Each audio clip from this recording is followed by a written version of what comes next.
भारतीय राष्ट्रीय आंदोलन 1920-29। राष्ट्रवाद की प्रगति। असहयोग आंदोलन 1920-22। गांधी जी का रचनात्मक ग्रामीण कार्यक्रम 1924-29। स्वराज्यस्त आंदोलन 1923-26। साइमन कमीशन बहिष्कार आंदोलन 1928।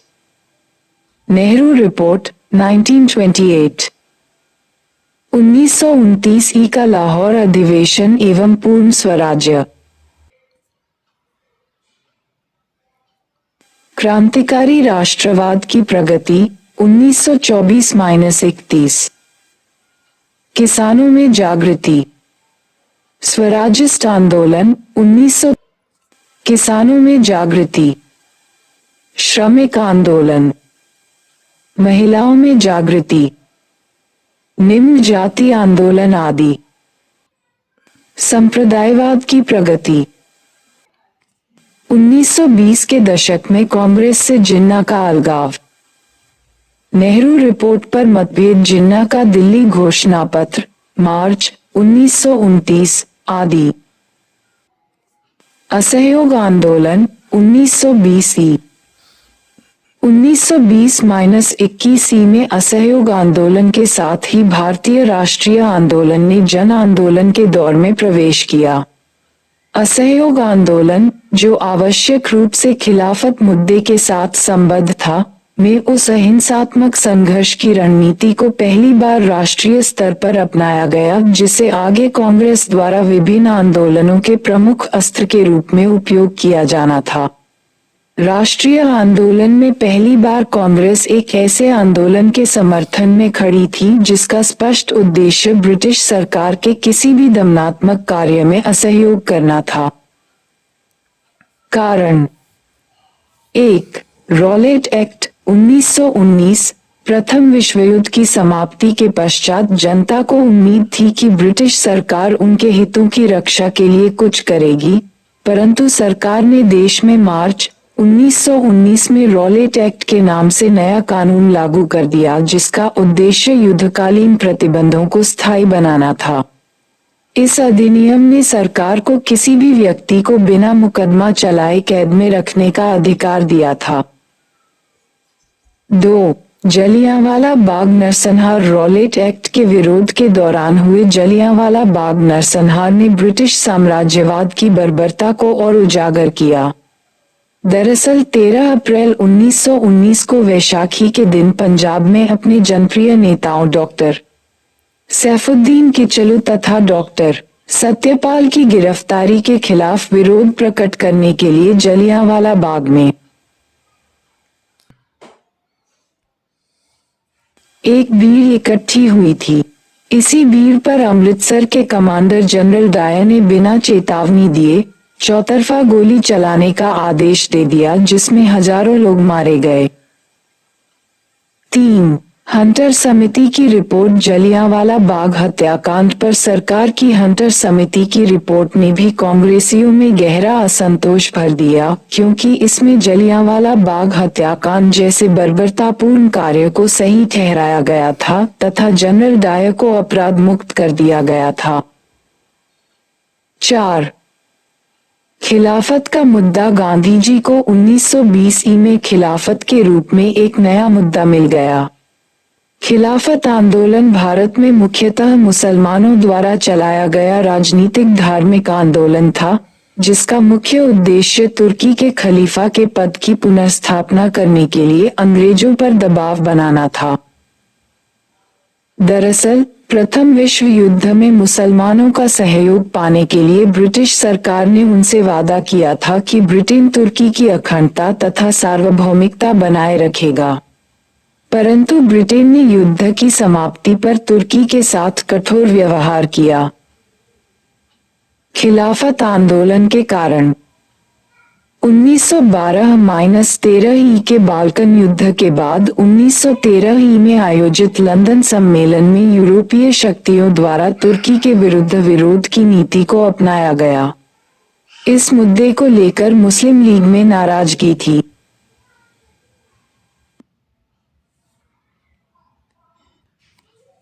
प्रथम विश्व युद्ध के बाद पेरिस शांति सम्मेलन 1919 में तुर्की को कठोर दंड देने का निर्णय लिया गया।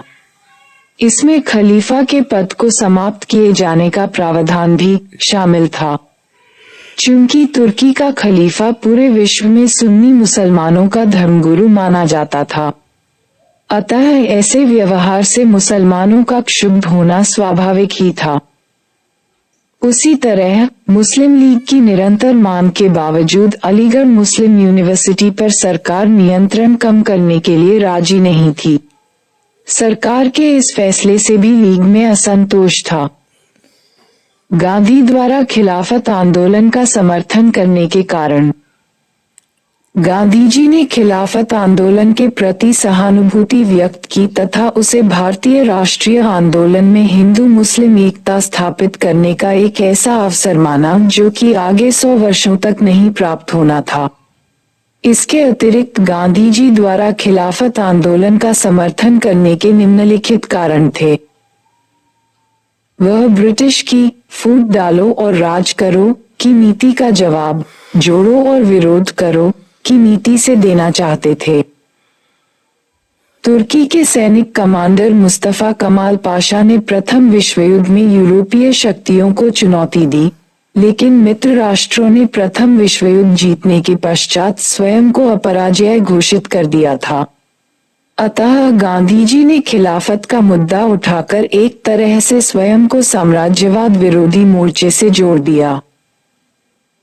घटनाक्रम: राष्ट्रवादियों के प्रभाव में मुस्लिम लीग ने 1920 में असहयोग का प्रस्ताव पारित किया।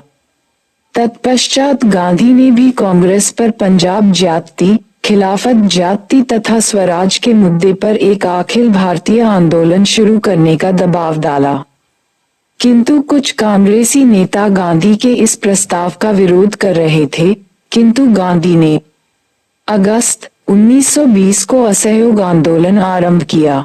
सितंबर 1920 में कलकत्ता के विशेष अधिवेशन में इस प्रस्ताव को स्वीकृति मिली। फिर दिसंबर 1920 में नागपुर के कांग्रेस अधिवेशन में इसे हरी झंडी मिल गई। असहयोग आंदोलन के कार्यक्रम: इस आंदोलन में 2 प्रकार के कार्यक्रम रखे गए, नकारात्मक तथा रचनात्मक कार्यक्रम। नकारात्मक कार्यक्रमों में उपाधियों एवं राजकीय सम्मानों का त्याग, सरकार से संबद्ध विद्यालयों एवं महाविद्यालयों का बहिष्कार, न्यायालयों का बहिष्कार, विदेशी वस्तुओं का बहिष्कार आदि की गणना की जा सकती है। दूसरी तरफ रचनात्मक कार्यक्रमों में राष्ट्रीय शिक्षण संस्थानों की स्थापना, ग्राम पंचायतों की स्थापना, कताई बुनाई को प्रोत्साहन, हिंदू मुस्लिम एकता पर जोर, छुआछूत का अंत तथा अहिंसा के पालन पर बल दिया गया। गांधी जी ने जनता को आश्वासन दिया कि अगर उपर्युक्त कार्यक्रमों को सफलतापूर्वक संपादित किया गया तो 1 वर्ष में स्वराज की प्राप्ति हो जाएगी। इस समय गांधी जी ने कैसर-ए-हिंद और जमनालाल बजाज ने राय बहादुर की उपाधि सरकार को वापस कर दी। मोतीलाल नेहरू, तेज बहादुर सप्राओ और सैफुद्दीन किचलू तथा चितरंजन दास जैसे महत्वपूर्ण वकीलों ने अपने पेशे का परित्याग किया। इस कार्यक्रम को सरल बनाने के लिए बड़ी संख्या में राष्ट्रीय स्कूल तथा कॉलेज खोले गए। इनमें जामिया मिलिया इस्लामिया, काशी विद्यापीठ, बिहार विद्यापीठ तथा गुजरात विद्यापीठ प्रमुख हैं। सुभाष चंद्र बोस को राष्ट्रीय महाविद्यालय का अध्यक्ष बनाया गया। चरखे का प्रसार तथा तिलक स्वराज फंड की स्थापना पर विशेष बल दिया गया। कांग्रेस की सदस्यता में अभूतपूर्व वृद्धि हुई और देखते देखते तिलक स्वराज फंड में 1 करोड़ रुपए जमा हो गए। खादी तो राष्ट्रीय आंदोलन की प्रतीक बन गई। स्वदेशी आधार को मजबूत करने के लिए विदेशी वस्त्रों के बहिष्कार के निर्णय को और प्रभावी ढंग से लागू किया गया। 5 फरवरी 1922 को चौरी चौरा नामक स्थान पर एक बड़ी हिंसक घटना हुई। इस हिंसात्मक घटना के पश्चात गांधी ने 12 फरवरी 1922 को यह आंदोलन वापस ले लिया। असहयोग आंदोलन में सामाजिक भागीदारी। इस आंदोलन में पहली बार किसानों की भागीदारी, छात्रों और बुद्धिजीवियों की भागीदारी, मुस्लिमों की भागीदारी तथा महिलाओं की भागीदारी हुई। असहयोग आंदोलन का योगदान। असहयोग आंदोलन भारतीय राष्ट्रीय कांग्रेस के अंतर्गत पहला जन आंदोलन था।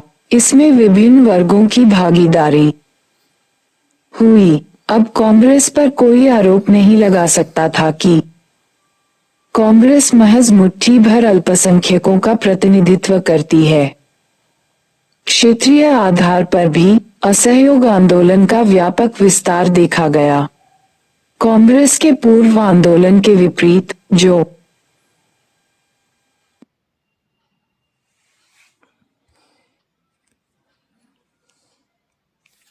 केवल राजनीतिक दृष्टि से सक्रिय क्षेत्रों को अधिक प्रभावित करते थे, असहयोग आंदोलन ने बिहार संयुक्त प्रांत, गुजरात जैसे अपरपरागत क्षेत्रों पर भी गहरा प्रभाव छोड़ा। कांग्रेस की स्वदेशी एवं बहिष्कार की नीति से देशी उद्योगों को लाभ मिला। रचनात्मक कार्यक्रम के तहत देशी शिक्षण संस्थानों की स्थापना भी हुई, यथा काशी विद्यापीठ, जामिया मिलिया इस्लामिया आदि। गांवों में चरखे को प्रोत्साहन मिला तथा छुआछूत विरोधी आंदोलन को बल मिला। कांग्रेस का संगठनात्मक सुधार हुआ तथा ग्राम, तालुका एवं जिला स्तर पर समितियों का गठन हुआ। असहयोग आंदोलन ने हिंदू मुस्लिम एकता को प्रोत्साहन दिया। असहयोग आंदोलन की सीमाएं। गांधी जी द्वारा आंदोलन को वापस लिए जाने के कारण लोगों में, विशेषकर युवाओं में, निराशा की लहर फैल गई। उदाहरण के लिए, जवाहरलाल नेहरू ने अपनी निराशा जताई और सुभाष चंद्र बोस ने इसे राष्ट्रीय संकट कहा। वहीं दूसरी तरफ असहयोग और खिलाफत के बीच जो सहमति थी, वह टूट गई। खिलाफत जैसे धार्मिक मुद्दे पर एक अखिल भारतीय आंदोलन शुरू करने के निर्णय ने भारतीय राजनीति में एक बहुत गलत मिसाल कायम की। इससे देश में सांप्रदायिक राजनीति को प्रोत्साहन मिला। प्रश्न है, उन परिस्थितियों की व्याख्या कीजिए जिसके कारण असहयोग आंदोलन और खिलाफत आंदोलन के बीच सहसंबंध स्थापित हुआ। उत्तर, राष्ट्रवादी प्रभाव में मुस्लिम लीग पहले से ही सरकार से दूर हटने लगी थी। फिर हाल में कुछ ऐसी घटनाएं हुई जिस कारण युवा नेताओं के प्रभाव में मुस्लिम लीग ने खिलाफत के प्रस्ताव को अपना लिया। 1. 1912-13 में यूरोप में ऑटोमन साम्राज्य एवं पूर्वी यूरोप के ईसाई राज्यों के बीच जो संघर्ष हुआ, उसमें पश्चिमी देशों ने ईसाई राज्यों के प्रति अपना झुकाव दिखाया था। मुस्लिम लीग के अनुरोध के बावजूद सरकार ने अलीगढ़ मुस्लिम विश्वविद्यालय के प्रबंधक को अपने नियंत्रण में ले लिया था। 3. प्रथम विश्व युद्ध के पश्चात सेवरे की गुप्त संधि में तुर्की को कठोरतापूर्वक दंडित किया जा रहा था, जबकि तुर्की का खलीफा मुस्लिम विश्व का प्रधान था।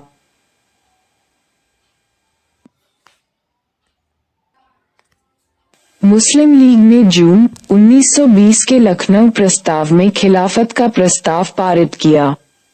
गांधीजी ने खिलाफत का समर्थन किया तथा फिर गांधीजी कांग्रेस पर भी दबाव डालने लगे कि कांग्रेस भी पंजाब जाति, खिलाफत जाति एवं स्वराज्य के मुद्दे पर अखिल भारतीय आंदोलन आरंभ करे। हालांकि कांग्रेस के अंदर गांधी जी के इस प्रस्ताव का विरोध बना रहा, परंतु फिर भी गांधी जी ने सितंबर 1920 में कलकत्ता के विशेष अधिवेशन में असहयोग के प्रस्ताव का अनुमोदन तो ले लिया, किंतु वे अगस्त में ही असहयोग आंदोलन आरंभ कर चुके थे। फिर आगे दिसंबर 1920 के नागपुर अधिवेशन में उन्होंने असहयोग के प्रस्ताव का पूरी तरह अनुमोदन ले लिया। इस प्रकार असहयोग एवं खिलाफत के मुद्दे के बीच सह संबंध स्थापित हुआ। प्रश्न, क्या गांधी के द्वारा खिलाफत के मुद्दे पर असहयोग आंदोलन चलाया जाना उनकी धर्मनिरपेक्ष साख पर बढ़ता लगता है? अपने मत के पक्ष में उत्तर दीजिए। उत्तर, हालांकि यह सही है कि खिलाफत जैसे धार्मिक मुद्दे पर राजनीतिक आंदोलन चलाया जाना अल्पकालिक लाभ के लिए दीर्घकालिक घाटे का सौदा सिद्ध हुआ, परंतु हम ऐसा नहीं कह सकते कि यह गांधी की धर्मनिरपेक्ष छवि को खराब करता है। इसके कारण निम्नवत हैं। गांधी डिवाइड एंड रूल के जवाब में यूनाइट एंड फाइट की नीति अपना रहे थे। प्रो इरफान हबीब खिलाफत के मुद्दे को व्यापक वैश्विक संदर्भ में देखते हैं।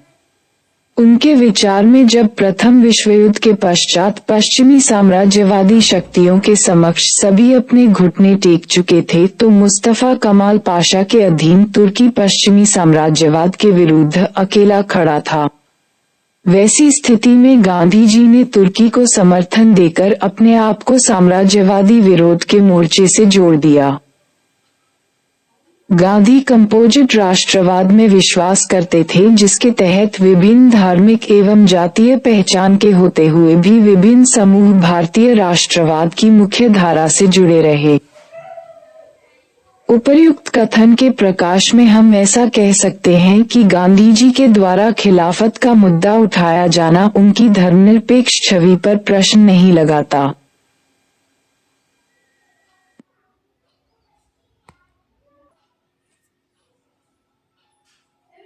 प्रश्न, भारतीय आंदोलन में असहयोग आंदोलन की भूमिका का समालोचनात्मक परीक्षण कीजिए। उत्तर, असहयोग आंदोलन ने कांग्रेस के नेतृत्व को राष्ट्रीय आंदोलन में रूपांतरित कर दिया। उसने उसके स्वरूप एवं लक्ष्य दोनों को परिवर्तित किया। इसे निम्नलिखित रूप में समझा जा सकता है। 1. कांग्रेस का आंदोलन प्रायः बंगाल के भद्रलोक, महाराष्ट्र के चित्पावन ब्राह्मण तथा मद्रास के ब्राह्मणों तक सीमित रहा था, परंतु असहयोग आंदोलन उत्तर प्रदेश, बिहार, आंध्र प्रदेश और कर्नाटक जैसे अपरंपरागत क्षेत्र तक भी फैल गया। 2. इसमें व्यापक जनभागीदारी रही। छात्र एवं बुद्धिजीवी, किसान, श्रमिक, महिलाएं, मुसलमान सभी इसमें शामिल रहे थे। ये कांग्रेस के नेतृत्व में पहला जन आंदोलन था। एक तरह से देखा जाए तो ये समकालीन विश्व में सबसे बड़ा आंदोलन था और लॉर्ड डिफरेंट जैसा कोई ब्रिटिश इस प्रकार का विचार नहीं कर सकता था कि कांग्रेस केवल मुट्ठी भर अल्पसंख्यक समूह का प्रतिनिधित्व करती है।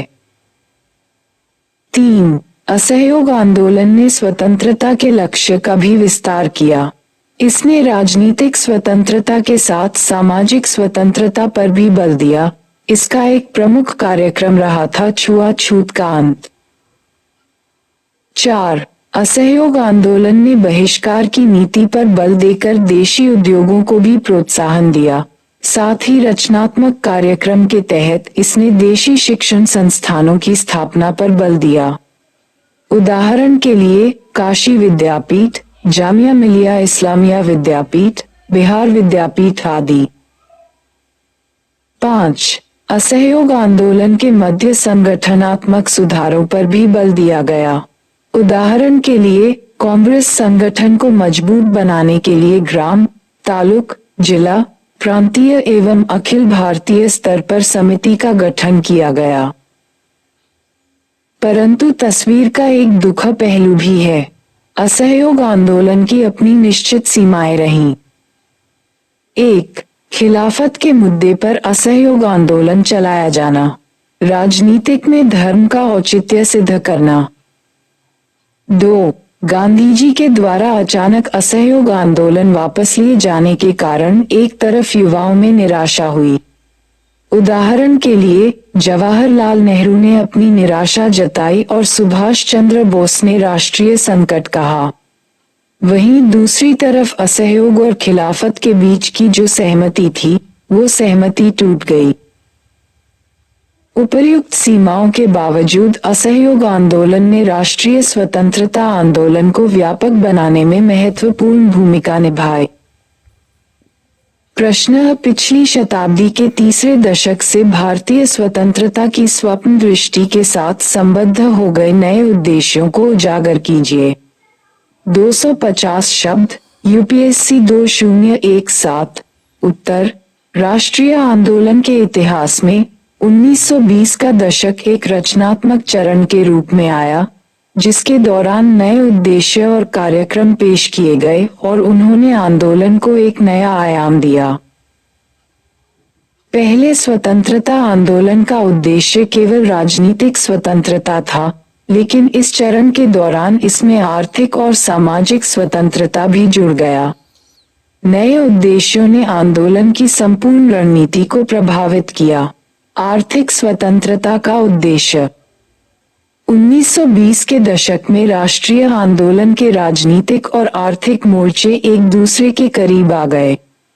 फिर इस बात पर जोर दिया गया कि भारतीय समाज के आंतरिक अंतर्विरोध में को भी दूर किया जाना चाहिए।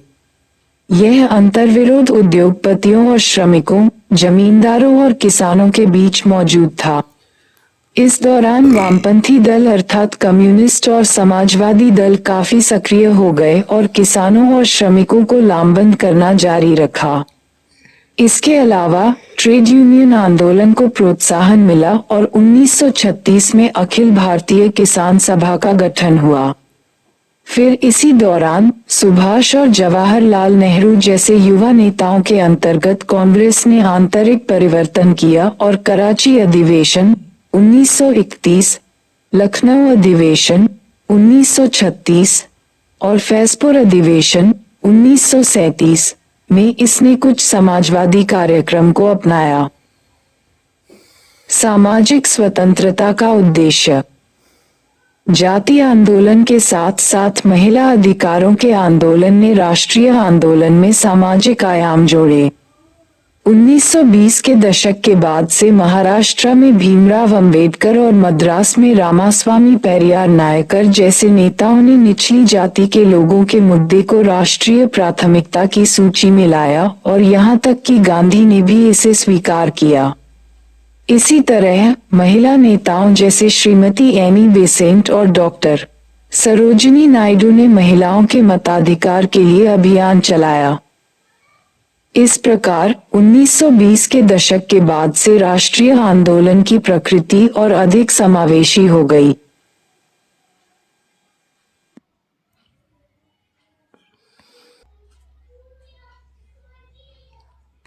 असहयोग आंदोलन एवं सविनय अवज्ञा आंदोलन के मध्य कांग्रेस के अंतर्गत भारतीय राष्ट्रीय आंदोलन की मुख्य धारा में उभरने वाली प्रवृत्तियां। असहयोग आंदोलन एवं सविनय अवज्ञा आंदोलन कांग्रेस के नेतृत्व में व्यापक जन आंदोलन को दर्शाते हैं, परंतु इसके बीच के काल में भी आंदोलन चलता रहा था तथा विभिन्न प्रकार की राजनीतिक प्रवृत्तियां उभरती रही थीं। ये इस प्रकार हैं: रचनात्मक ग्रामीण कार्यक्रम: गांधी कांग्रेस के कार्यकर्ताओं के एक समूह के साथ रचनात्मक ग्रामीण कार्यक्रम की ओर मुड़ गए और लगभग 1924 से 1929 तक उस कार्यक्रम में संलग्न रहे। रचनात्मक ग्रामीण कार्यक्रम के अंतर्गत निम्नलिखित कार्यों को अपनाया गया था: यथा चरखे को लोकप्रिय बनाना, प्रभात फेरी, सड़कों की सफाई, ग्राम पंचायत का गठन, अस्पृश्यता का अंत आदि। विपिन चंद्र ने इसे संघर्ष विराम संघर्ष का नाम दिया, अर्थात गांधी जी संघर्ष करते थे, फिर बीच में विराम लेकर पिछले संघर्ष के लाभ को संगठित करते और अगले संघर्ष की तैयारी करते। ऊपरी स्तर पर देखने से यह ज्ञात होता है कि गांधी का रचनात्मक ग्रामीण कार्यक्रम केवल प्रतीकात्मक एवं प्रभावहीन था, परंतु ग्रामीण क्षेत्र में गांधीवादी राष्ट्रवाद को फैलाने और कांग्रेस के जनाधार को बढ़ाने में इसका अहम योगदान रहा था। स्वराज आंदोलन: असहयोग आंदोलन की असफलता के पश्चात कांग्रेस दो खेमों में विभाजित हो गई। कांग्रेस का एक खेमा चाहता था कि कांग्रेसियों को पूरी तरह से ग्रामीण क्षेत्रों में रचनात्मक कार्यों में जुट जाना चाहिए। इस खेमे से जुड़े प्रमुख नेता थे चक्रवर्ती राजगोपालाचारी, राजेंद्र प्रसाद, वल्लभ भाई पटेल, M.A. अंसारी आदि। ये अपरिवर्तवादी थे। इनका मानना था कि गांधीवादी रचनात्मक कार्यों के माध्यम से ग्रामीण जनता में जागरूकता आएगी, जो किसी भी आंदोलन को प्रारंभ करने के लिए आवश्यक है। दूसरी तरफ C.R. दास, मोतीलाल नेहरू तथा विट्ठल भाई पटेल जैसे नेता अपरिवर्तनवादी खेमे की विचारधारा से संतुष्ट नहीं थे। इन्होंने औपनिवेशिक सत्ता का विरोध जारी रखने के लिए विधानमंडलों का बहिष्कार करने की बजाय असहयोग आंदोलन को विधानमंडलों में ले जाने का सुझाव रखा। इनका कहना था कि विधान परिषदों का सदस्य बनकर वे ब्रिटिश सांविधानिक सुधारों के पाखंड का पर्दाफाश करेंगे। 1 जनवरी 1923 को इन नेताओं ने एक नई पार्टी, स्वराज पार्टी, के गठन की घोषणा की।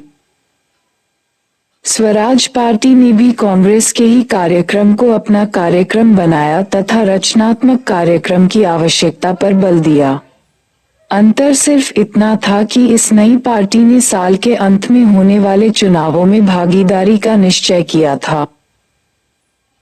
1 नवंबर 1923 के चुनावों में स्वराज पार्टी ने भाग लिया। इस चुनाव में स्वराज पार्टी को बड़ी सफलता प्राप्त हुई। सेंट्रल लेजिस्लेटिव असेंबली की 105 निर्वाचित सीटों में से 42 पर इनकी जीत हुई। मध्य प्रांत में इसे स्पष्ट बहुमत मिला, तो बंगाल में ये सबसे बड़ी पार्टी के रूप में उभरी। बम्बई एवं संयुक्त प्रांत में इसका प्रदर्शन अच्छा रहा। सिर्फ मद्रास तथा पंजाब में जातिवादी राजनीति और सांप्रदायिकता के उभार के चलते इसे खास सफलता नहीं मिल पाई। स्वराजी कठिन संघर्ष तथा सभी वर्गों के समर्थन के बावजूद भी काउंसिल प्रवेश की राजनीति के दीर्घकालिक प्रभाव उत्पन्न करने में सफल नहीं हुए। अतः यह आंदोलन शीघ्र ही बिखरने लगा तथा 1926 तक स्वराज पार्टी का अवसान हो गया। इसके बावजूद स्वराज पार्टी की सबसे बड़ी सफलता ये रही कि इसने ऐसे समय में राजनीतिक गतिविधियों को जारी रखा जब राष्ट्रीय आंदोलन सुस्त पड़ गया था। साइमन कमीशन 1927 1919 के भारत शासन अधिनियम के अनुसार लागू की गई द्वैध शासन प्रणाली की सफलता या असफलता की जांच हेतु एक कमीशन का गठन होना था। इसी के परिप्रेक्ष्य में नवंबर 1927 में साइमन कमीशन के गठन की उद्घोषणा हुई। इसमें 7 सदस्य थे। साइमन कमीशन के मुद्दे पर सभी भारतीय पार्टियों ने आपत्ति जताई। इस आपत्ति के निम्नलिखित कारण थे। 1. कमीशन का गठन समय से 2 वर्ष पूर्व किया गया था। 2.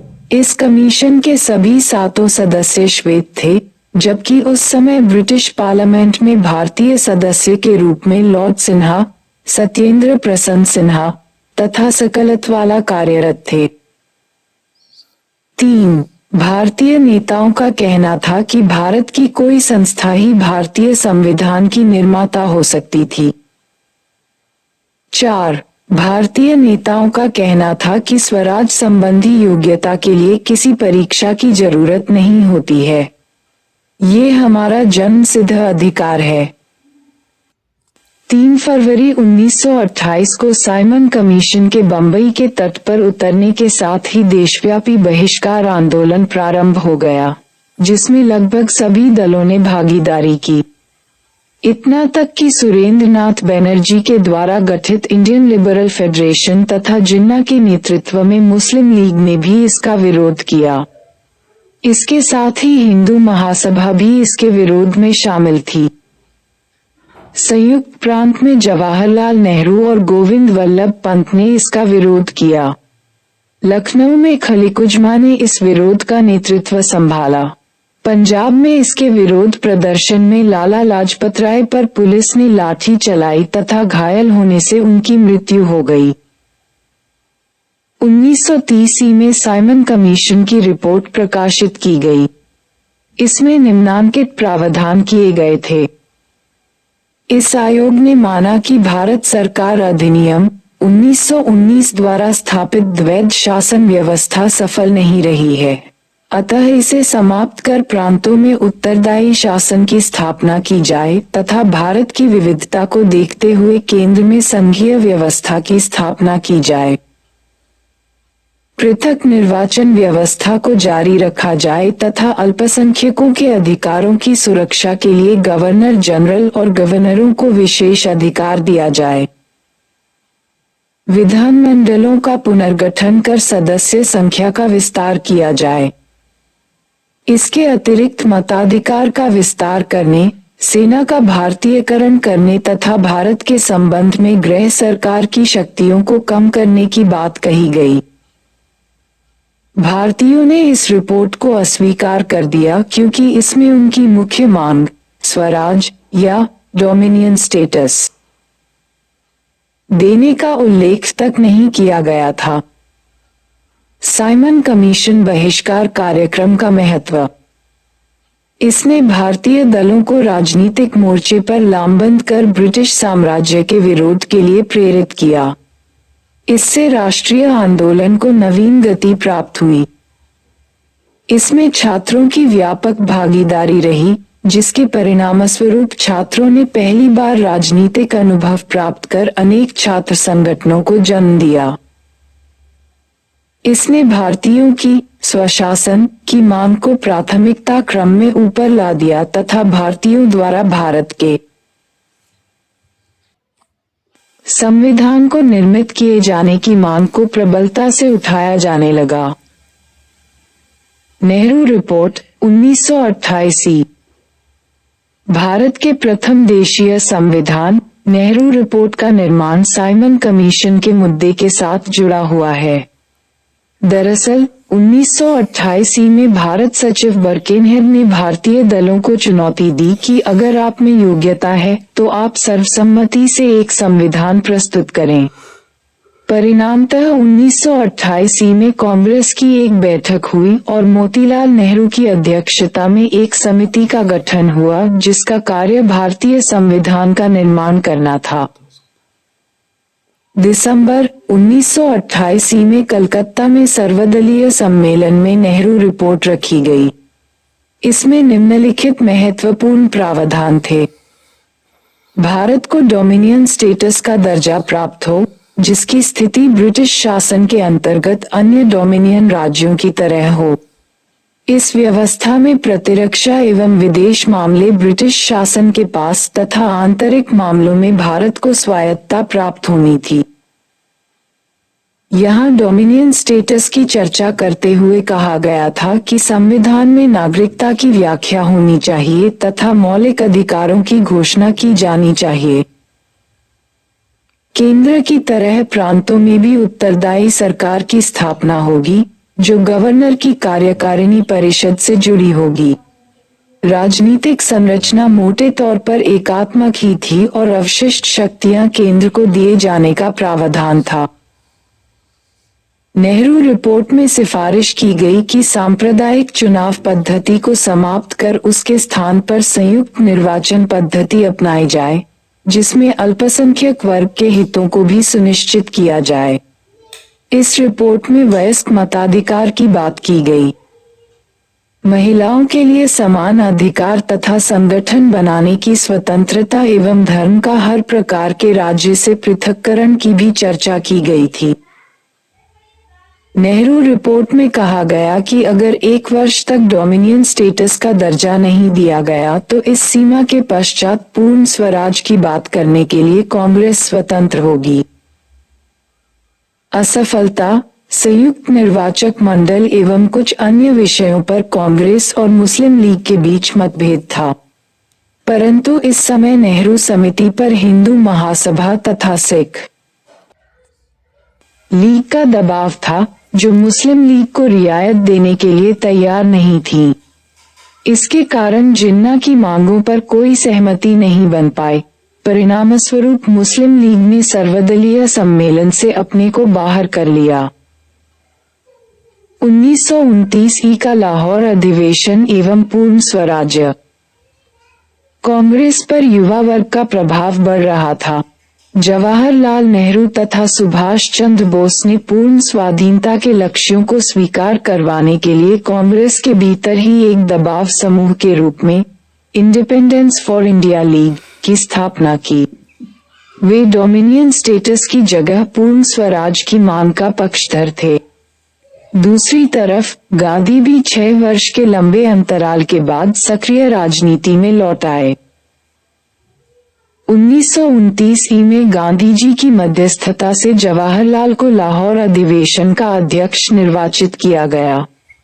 लाहौर अधिवेशन में निम्नलिखित महत्वपूर्ण निर्णय लिए गए। 1. इसमें पूर्ण स्वराज के प्रस्ताव को स्वीकार कर लिया गया। 2.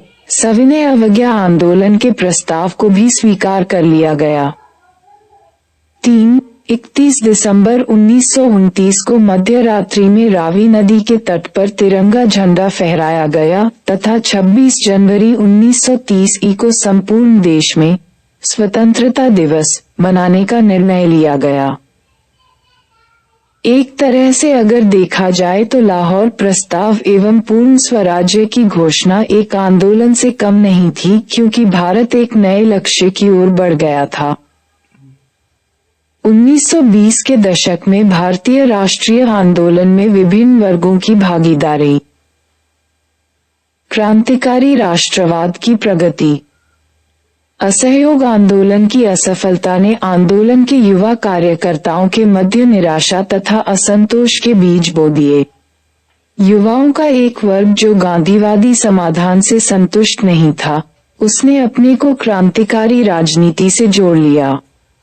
संयुक्त प्रांत में 2 पुराने क्रांतिकारी सचिन सान्याल एवं योगेंद्र चंद्र चटर्जी की पहल पर कानपुर में 1924 में हिंदुस्तान रिपब्लिकन आर्मी का गठन किया गया।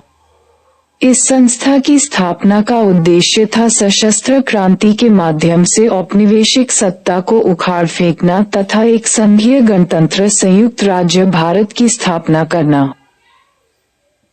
हिंदुस्तान रिपब्लिकन आर्मी ने धन जमा करने के उद्देश्य से पहली बड़ी कार्यवाही काकोरी में रेल का खजाना लूटकर की, परंतु इसके पश्चात बहुत से क्रांतिकारी नेता गिरफ्तार हो गए। इसमें राम प्रसाद बिस्मिल, रोशन सिंह, अशफाक उल्ला खां तथा राजेंद्र लाहिड़ी को फांसी दे दी गई। काकोरी ट्रेन डकैती के पश्चात पार्टी को पुनर्संगठित करने का काम चंद्रशेखर आजाद ने किया। 1928 में दिल्ली के फिरोज शाह कोटला की बैठक में भगत सिंह की पहल पर पार्टी का नाम बदलकर हिंदुस्तान सोशलिस्ट रिपब्लिकन आर्मी रखा गया। इस पर समाजवादी विचारधारा का गहरा प्रभाव देखा गया।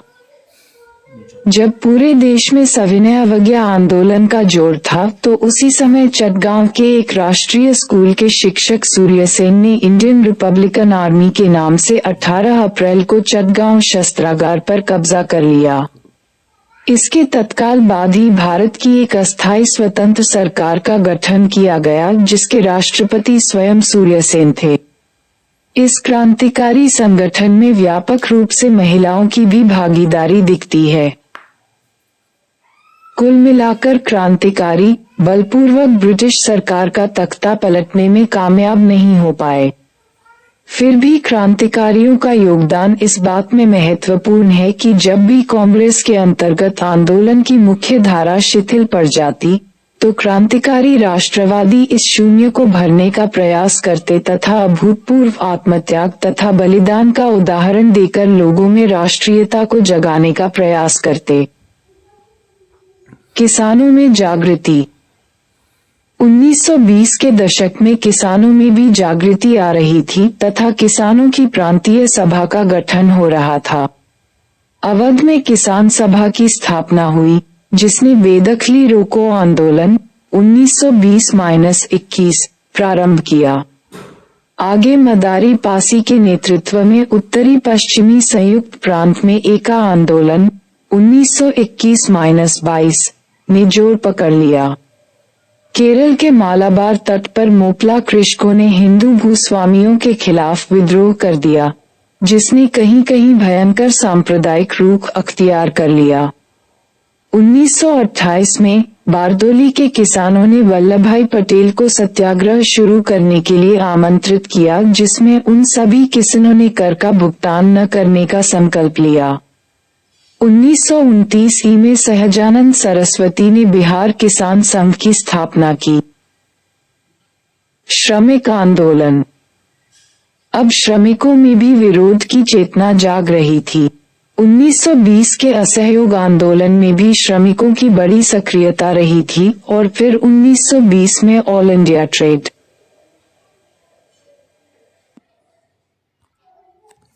यूनियन कांग्रेस एटेक की स्थापना हुई, जिसकी अध्यक्षता लाला लाजपत राय ने की। 1920 के दशक में श्रमिकों को संगठित करने में साम्यवादी नेताओं की भी अहम भूमिका रही। इसी काल में साम्यवादियों के द्वारा श्रमिक एवं किसान पार्टी तथा गिरनी कामगार यूनियन का गठन किया गया। महिलाओं में जागृति। 1920 के दशक में महिलाओं में भी जागृति आ रही थी। आयरिश महिला श्रीमती एनी बेसेंट तथा मार्गरेट कजिन्स के द्वारा कई महिला संगठनों की स्थापना की गई। इंटरनेशनल वुमेन्स एसोसिएशन के भाग के रूप में उन्होंने वुमेन्स इंडियन एसोसिएशन का भी गठन किया। श्रीमती एनी बेसेंट तथा सरोजिनी नायडू जैसी महिला नेताओं ने महिला मताधिकार के मुद्दों को गंभीरता से उठाया। इनके प्रयास से 1921 और 1930 के बीच प्रांतीय बिहार मंडलों में महिलाओं को मताधिकार मिला। 1927 में अखिल भारतीय महिला कॉन्फ्रेंस का गठन हुआ तथा इसने महिला शिक्षा से लेकर महिला मताधिकार तक कई मुद्दों को उठाया। फिर स्वयं गांधीवादी आंदोलन ने भी महिला जागृति में बढ़ चढ़कर भूमिका निभाई। कहा जाता है कि विश्व के कुछ अन्य लोकप्रिय नेताओं यथा सोवियत रूस के लेनिन, चीन के माओ त्से तुंग तथा वियतनाम के हो ची मिन्ह की तुलना में गांधीवादी आंदोलन में महिलाओं की कहीं अधिक भागीदारी रही थी। निम्न जातीय आंदोलन। 1920 के दशक में स्वतंत्रता के अर्थ का विस्तार सामाजिक स्वतंत्रता के क्षेत्र में भी हुआ। महिला एवं निम्न जाति आंदोलन को इस संदर्भ में देखने की जरूरत है। निम्न जाति में जागृति फैलाने में ईवी रामास्वामी नायकर, पेरियार तथा डॉक्टर बी.आर. अम्बेडकर की महत्वपूर्ण भूमिका रही थी। इन दोनों ने मनुस्मृति को जलाकर जाति व्यवस्था की आलोचना की। पेरियार नायकर ने मद्रास में निम्न जाति के उत्थान के लिए आत्मसम्मान आंदोलन आरंभ किया तथा कुडियरसु नामक पत्र के माध्यम से अपने विचारों को फैलाते रहे। आगे ये द्रविड़ आंदोलन के जनक बने। Doctor B R. अम्बेडकर ने न केवल महाराष्ट्र की अछूत जाति महारों को संगठित किया, बल्कि संपूर्ण जीवन निम्न जाति एवं महिलाओं के अधिकारों के लिए लड़ते रहे और सामाजिक न्याय के विचारों को फैलाते रहे। Doctor B R. अम्बेडकर ने दलितों की सुरक्षा के क्रम में निम्नलिखित कदम उठाए। 1. उन्होंने महारों को ये सुझाव दिया कि वे गंदगी की सफाई और मरे हुए पशुओं को धोना बंद करें। 2. उन्होंने ब्रिटिश के समक्ष दलित वर्ग के उत्थान की बात उठाई। 3. साइमन कमीशन एवं गोलमेज सम्मेलन में उन्होंने दलितों के मौलिक अधिकार और पृथक निर्वाचन की मांग रखी। 4. वे विधानमंडल में दलितों के शोषण की ओर लोगों का ध्यान आकर्षित करते रहे। आगे संविधान सभा में उन्होंने दलित वर्ग के हितों को संरक्षित कर दिया। अभ्यास प्रश्न है। 1. 1920 के दशक से राष्ट्रीय आंदोलन ने कई वैचारिक धाराओं को ग्रहण किया और अपना सामाजिक आधार बढ़ाया। विवेचना कीजिए। 250 शब्द, यूपीएससी 2022। गांधीवादी प्रावस्था के दौरान विभिन्न स्वरों ने राष्ट्रवादी आंदोलन को सुदृढ़ एवं समृद्ध बनाया था। विस्तार पूर्वक स्पष्ट कीजिए। 250 शब्द, यूपीएससी 2019। संप्रदायवाद की प्रगति। 1920 के दशक में कांग्रेस से जिन्ना का अलगाव। 1920 के दशक में गांधी के नेतृत्व में जन आंदोलन का युग आरंभ हुआ तो जिन्ना को अपना राजनीतिक कद छोटा होने का भय सताने लगा। अतः जिन्ना कांग्रेस से दूर होते चले गए तथा मुस्लिम लीग के नेता के रूप में उभरे। उन्होंने अपनी सांप्रदायिक पहचान बनाए रखने पर बल दिया। फिर भी वे अभी भी उदार संप्रदायवादी बने रहे। यही वजह है कि साइमन कमीशन बहिष्कार आंदोलन में भी जिन्ना के अधीन मुस्लिम लीग का एक गुट शामिल हुआ। फिर 1928 में नेहरू रिपोर्ट ने संयुक्त निर्वाचन का प्रस्ताव रखा तो इस पर मुस्लिम लीग के शफी खान का गुट वार्ता करने के लिए बिल्कुल तैयार नहीं था, वहीं जिन्ना वार्ता करने के लिए तैयार थे। वस्तुतः 22 दिसंबर 1928 को कलकत्ता सर्वदलीय सम्मेलन, जिसकी अध्यक्षता डॉक्टर अंसारी कर रहे थे, में नेहरू रिपोर्ट को पुनः विचारार्थ रखा गया। इसमें मुस्लिम लीग के नेता मोहम्मद अली जिन्ना ने पृथक निर्वाचन पद्धति को छोड़ने एवं मुस्लिमों के हितों को संरक्षित करने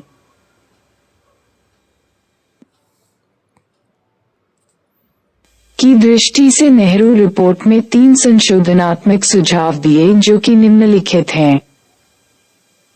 1. केंद्रीय विधानमंडल में 1/3 सीटें मुसलमानों के लिए आरक्षित की जाएं। 2. 5 मुस्लिम बहुल प्रांतों में मुसलमानों को जनसंख्या के आधार पर प्रतिनिधित्व दिया जाए। 3. अवशिष्ट शक्तियां प्रांतों में निहित कर दी जाएं। परंतु कलकत्ता सर्वदलीय सम्मेलन में भी इन मांगों पर सहमति नहीं बन सकी। इसके परिणामस्वरूप मुस्लिम लीग ने सर्वदलीय सम्मेलन से अपने को बाहर कर लिया। जिन्ना का दिल्ली घोषणा पत्र, मार्च 1929। कलकत्ता सर्वदलीय वार्ता टूटने के बाद जिन्ना ने दिल्ली घोषणा पत्र लाया तथा इसमें 14 सूत्रीय सांप्रदायिक मांगे रखी गईं और ये मांगे आगे मुस्लिम लीग की सांप्रदायिक राजनीति का आधार बन गईं। जिन्ना की 14 मांगों में प्रमुख मांगे निम्नलिखित थीं। 1. भारत का संविधान परिसंघात्मक हो, जिसमें अवशिष्ट शक्तियां प्रांतों को प्राप्त हों। 2. केंद्रीय विधानमंडल में मुसलमानों के लिए कम से कम 1/3 प्रतिनिधित्व प्राप्त हो। 3. सभी प्रांतों को एक समान स्वायत्तता प्रदान करने के साथ साथ प्रांतीय विधानमंडलों तथा अन्य निर्वाचित निकायों में अल्पसंख्यकों को पर्याप्त प्रतिनिधित्व दिया जाए। 4. विभिन्न सांप्रदायिक समूहों का प्रतिनिधित्व सुनिश्चित करने के लिए पृथक निर्वाचन मंडल की व्यवस्था लागू रहे। 5. विधानमंडलों एवं अन्य निर्वाचित संस्थाओं में ऐसा कोई प्रस्ताव पारित नहीं किया जाए जिसका किसी संप्रदाय के 3/4 सदस्यों ने विरोध किया हो। इसके अतिरिक्त सभी संप्रदायों के लिए धार्मिक स्वतंत्रता, सिंध को बंबई से अलग करने तथा राज्य एवं स्थानीय संस्थाओं की सेवाओं में मुस्लिमों के लिए पर्याप्त आरक्षण की व्यवस्था सुनिश्चित करने की मांग की गई।